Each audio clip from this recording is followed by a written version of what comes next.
Hello, friend. Today I want to tell you a story called The Car Factory. Once there was a car factory. In this car factory, manufactured cars. It made cars. The cars that came out of the car factory were good cars, but they would break down often. And so the people thought, what are we going to do? We should get repairmen to help fix the cars. So more cars came out of the car factory and they needed more repairmen to fix the cars. And it seems like a good solution, but is it?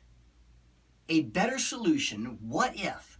What if there was a wise engineer that went back to the car factory and changed how the cars were being made? That way when the cars came out, they would be better. What does the car factory have to do with children or children's ministry? Substitute car factory, developmental years. Substitute cars, children. Friends, children come out of their developmental years. Many of them have challenges.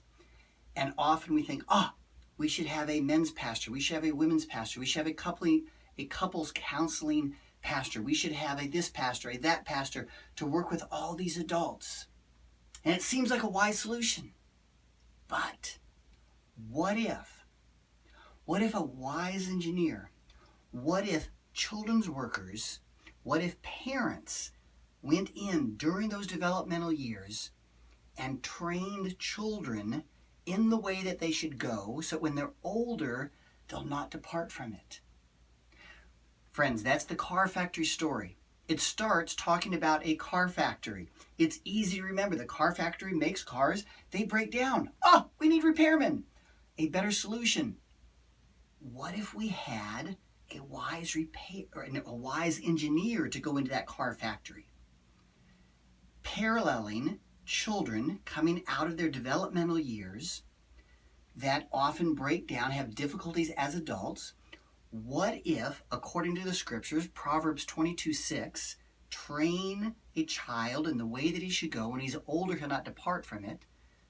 We also see in Deuteronomy 6 and 7, the importance of diligently training children. Friends, the car factory story, an easy way to remember, an easy way to train leaders to understand the importance of children, the importance of children's ministry, the importance of obeying the scriptures that state, train a child when he or she is young, so when they're older, they will not depart from it. Let's train our children well.